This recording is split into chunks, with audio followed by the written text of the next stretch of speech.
अस्सलाम वालेकुम जी, क्या हाल है आपके? खैरियत से हैं? जहाँ जहाँ भी हों दुआ है आप खुश हों, आबाद रहें।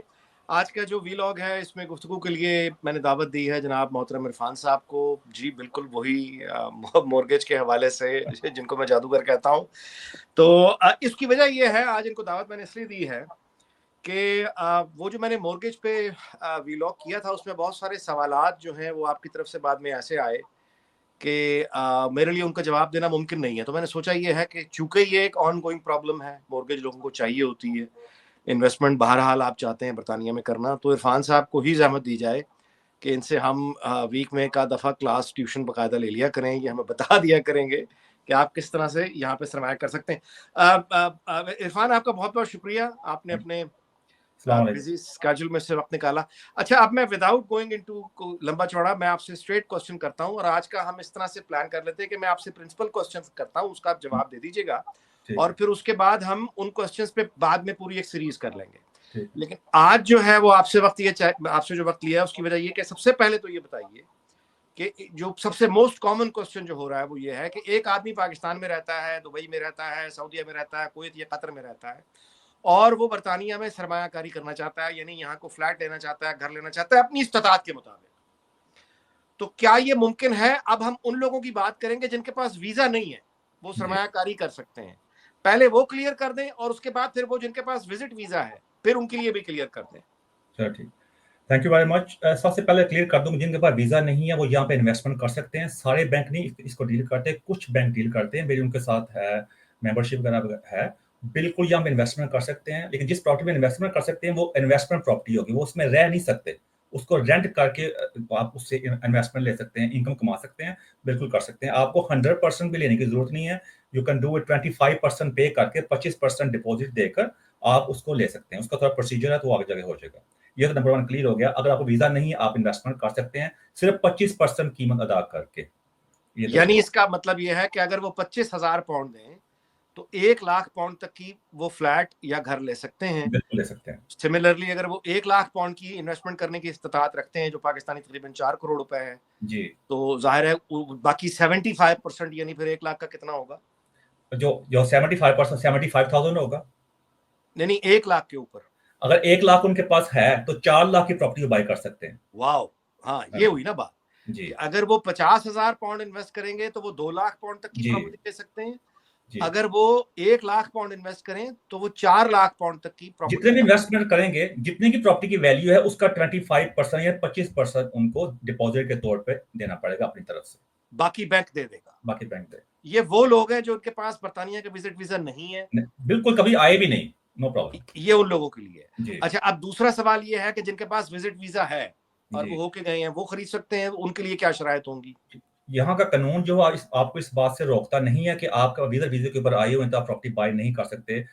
उसमें आप जो टैक्स के एलिमेंट्स वगैरह होते हैं, जो लॉ एलिमेंट्स है, जो लीगल एलिमेंट्स हैं, उसको अपने सामने रखना है। लेकिन फिर भी आप यहाँ पर आकर प्रॉपर्टी बाय कर सकते हैं। आप नो प्रॉब्लम है, कहीं भी अपनी इस्तात के मुताबिक।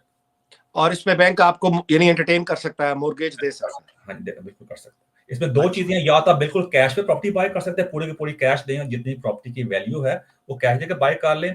या दूसरा रोड इस्तेमाल कर सकते हैं, जो मैंने पहले बताया, 25% आप देकर, अब उसके बाद आप उस बाय टू लेट, वो सारे बैंक नहीं करते, वो कुछ बैंक करते हैं, लेकिन नो प्रॉब्लम, उसको डील करने के बाद में अगली सीरीज में कौन कौन से कैसे वो करेंगे। लेकिन आप 25% देकर भी कर सकते हैं।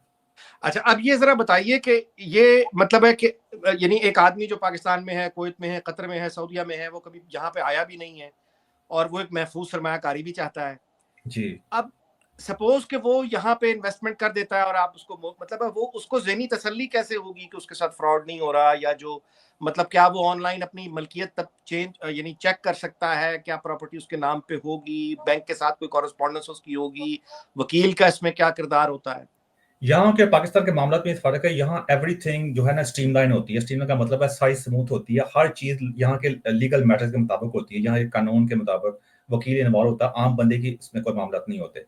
जो उसका आसान जुबान में ऐसे कहता हूँ कि अगर आज आप प्रॉपर्टी बाय करते हैं, 1,000 साल बाद भी वो प्रॉपर्टी आपकी ही रहेगी, कुछ भी नहीं होता।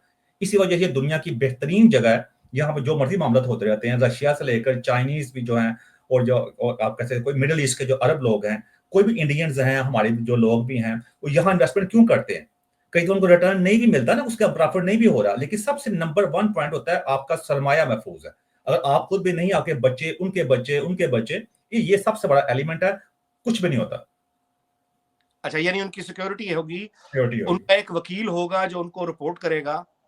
उनको जो सारा मामला मुकम्मल करके देगा, वो आपका एक मैं ऐड कर देता हूँ, जो अपनी कैसे देख सकते हैं, यहाँ का लैंड रजिस्ट्री है, यहाँ पे आप जिसे कहते हैं रजिस्ट्री नहीं होती, आपकी जी लैंड रजिस्ट्री जो होती है आपके नाम की, वो एक्सेस हर एक का मौजूद है, आप जाके ऑनलाइन चेक भी कर सकते हैं कि वो प्रॉपर्टी आपके पास। ये बात है बिल्कुल। अच्छा, अब ये बताइए कि एक कुछ शख्स हैं या लोग हैं जो यहाँ पे कोई फ्लैट लेके या घर लेके किराए पे देना चाहते हैं, तो आप उनकी मदद कैसे कर सकते हैं? मैं ऐसे मदद कर सकता हूँ, जैसे फर्स्ट जब मॉर्गेज करने सारी हेल्प होगी, उसके बाद जो यहाँ पे स्टेट एजेंट भी हैं, आप उनको जाके प्रॉपर्टी किराए पे दे देते हैं, एक कॉन्ट्रैक्ट होता है, मैं उनकी इस तरह मदद कर सकता हूँ। फर्स्ट उनको प्रॉपर्टी बाय करने के अंदर, प्रॉपर्टी को जहाँ जिस इलाके में लेना चाहते हैं, उनको चूज करके सारे स्टार्ट से लेके एंड तक, अब समझ लेंगे प्रॉपर्टी इन्वेस्टमेंट की है, उन्हें प्रॉपर्टी का सारा मुकम्मल हो गया, चाबी उनके हाथ में आ गई है। अब अगला एलिमेंट जो है उस प्रॉपर्टी को किराए के ऊपर चलाना। इस वक्त जो मामला इस तरह चल रहे हैं कि यहाँ पे जो जो जो जो टेनेंट्स हैं, जो किराएदार हैं, उनके थोड़े मामला और तरह के, बहुत ज्यादा डिमांड है, उससे अच्छे किराएदार ढूंढना एक बड़ी बात है। यहाँ भी थोड़े मसले मसाले होते हैं कि आपको अच्छे किराएदार मिलने चाहिए जो आपका किराया टाइम पर दें, उसके अलावा आपकी प्रॉपर्टी को डैमेज ना करें, क्योंकि यहाँ पे एक फर्ज कर लें कि प्रॉपर्टी डैमेज होती है, किराया टाइम पे आपको नहीं मिलता, तो आप जाके आप डरा धमका नहीं सकते, आपको कोर्ट के जरिए जाना पड़ता है, बड़ा लंबा प्रोसेस है। उससे बचने के लिए आपके पास ऐसे टेनेंट होने चाहिए या ऐसे किराएदार होने चाहिए जो प्रोफेशनल लॉन जॉब के रेफरेंस, वो एक पूरा प्रोसेस होता है, वो बड़े एहतियात से करना चाहिए। तो सारे मामले में आपकी हेल्प कर सकता हूँ। मेरे अलावा और भी बंदे मौजूद हैं, लेकिन मैं अगर आपने सवाल किया उसके मुताबिक कैसे है। मतलब आप प्रॉपर्टी मैनेज भी कर सकते हैं। जी। अच्छा, अब आ जाइए उन लोगों के लिए जो बर्तानिया में मौजूद हैं। जी। अच्छा, वो हमारी बहुत सी फैमिलीज हैं और वो ज़ाहिर है कि घर लेना चाहती हैं, वो किराए से तंग हैं और ज़ाहिर है कि वो आगे बढ़ना चाहते हैं, प्रॉपर्टी लैडर पे आना चाहते हैं। तो अब बताइए कि मिनिमम रिक्वायरमेंट क्या है? यानी ये कि वो उनको अगर एक, लेट्स बिगिन विद मतलब न्यूक्लियर फैमिली जिसको एक्सटेंडेड 2 बेड और 1 बॉक्स रूम वाला एक घर चाहिए। 3 बेडरूम हाउस, लेट्स 3 से। बेडरूम हाउस जो स्टैंडर्ड होता है। तो हम फर्ज कर लेते हैं कि 3 लाख पाउंड के यानी अराउंड अगर वो घर है लंदन और उसके गिरदोनवा में, नॉर्थ में चले जाएँगे शायद वहाँ पे 1.5 लाख का भी मिल जाए। तो मिनिमम रिक्वायरमेंट यानी क्या चीज़ें ज़रूरी हैं घर लेने से मिनिमम पहले? रिक्वायरमेंट जो होती है बैंक से, मैं हर बंदे को बताता होता हूँ, बैंक का जो मेन एलिमेंट होता है जिसके ऊपर मॉर्गेज ऑफर करता है, उसे कहते हैं अफोर्डेबिलिटी। अफोर्डेबिलिटी का मतलब होता है क्या आप मॉर्गेज को अफोर्ड कर सकते हैं कि नहीं कर सकते। यहाँ पे जितनी भी आपको मॉर्गेज मिलती है, वो आपकी सैलरी जितनी भी आप कमा रहे हैं, या एक बंदा कमा रहा है या 2 बंदे कमा रहे हैं, जो 2 कमा रहे हैं, ज्वाइंट सिस्टम जैसे भी है, आप उसको मल्टीप्लाई करते हैं, ज़रब देते हैं, यानी हम अपनी जुबान के अंदर जो नॉर्मल जितने बैंक वो ज्यादातर करते हैं 5 दफा जितनी सैलरी है उसका 5 से देते। जिस तरह फर्ज कर लेंगे आपकी जो पे है यहाँ पे साल की 50,000 पाउंड है, उसका 5 से जब देंगे 2.5 लाख बन जाएगा। वो 2.5 लाख की आपको मॉर्गेज मिल सकती है, प्लस आपका डिपॉजिट। जो डिपॉजिट का मतलब है जब आप अपनी तरफ से जो पैसे डालते हैं उसके अंदर, आप उसमें आप 5% ऑफ द प्रॉपर्टी शुरू होती है, यानी 5% डिपॉजिट आप डाल सकते हैं जितनी प्रॉपर्टी की वैल्यू है। ठीक है, उसमें एक चीज मैं आपको ऐड कर दूं कि जब आपके बच्चे वगैरह होते हैं ना, बैंक ने वो चीजें भी सामने रखनी होती हैं कि आपकी अफोर्डेबिलिटी, बच्चों में पैसे खर्च होते हैं, तो वो बात के मैटर है। सादा जुबान के अंदर, अगर अगर आपके पास जितनी भी इनकम होती है 5 दफा, लेकिन आप कुछ बैंक ने बहुत अभी शुरू किया है इसी महीने के एंड से, आपको आपकी इनकम का 6 गुना भी मिल सकता है। मिसाल के अच्छा, तौर पर आपकी 50,000 तनख्वाह, उसकी उसकी कम से कम जो लिमिट उन्होंने रखी है कि आपकी जो इनकम जो है वो 40,000 पाउंड से ऊपर होनी चाहिए। बड़ा आसान काम है। आपकी 50,000 पाउंड अगर इनकम है, ज्वाइंट इनकम भी है, सिंगल भी है, तो आपको 6 अगर 3 लाख पाउंड का घर मिल सकता है, प्लस आपका डिपॉजिट इसके अलावा है। अब ये बताइए कि वो लोग जो किसी हवाले से बेनिफिट्स में हैं, काउंसिल के घर में हैं, जॉब वो कर रहे हैं लेकिन बेनिफिट्स भी ले रहे हैं, लो इनकम सपोर्ट पे हैं, उनका कोई चांस है मॉर्गेज का या मुश्किल है उनका? उसमें 2 चीजें हैं, एक होता है राइट टू बाय और एक वैसे होता है जो वैसे काउंसिल के टेनेंट्स हैं। राइट टू बाय में काफी केस किए हैं जिसमें आप काउंसिल की प्रॉपर्टी पर रह रहे हैं काफी देर से, भी काउंसिल क्या करती है, आपको यहाँ की जो लोकल गवर्नमेंट है वो आपको ऑफर करती है कि आप प्रॉपर्टी को बाय कर लें, आप इसको खरीद लें। तो उसमें आपको काफी डिस्काउंट मिलता है, जितनी देर आप वहां रहे होते हैं ना, उस हर साल के हिसाब से आपको डिस्काउंट में इजाफा होता है, फिर एक लिमिट होती है, वहां तक डिस्काउंट खत्म हो जाता है।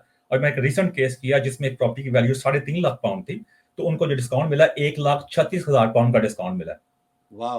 हाँ, आप देख सकते हैं। तो बाकी फिर आपका डिपॉजिट, फिर आपकी जो मॉर्गेज होगी, वो आपको जो बाकी अमाउंट जो बचती है 2 लाख कुछ पाउंड, जो आई थिंक 214,000 पाउंड, उस पे आपकी मॉर्गेज आपकी होगी। डिपॉजिट देने की कोई जरूरत नहीं है, लेकिन वो भी होगी अगर आप जॉब कर रहे हैं। इनकम के ऊपर आपकी इनकम होना जरूरी है, हर एलिमेंट में आपका इनकम होना जरूरी है।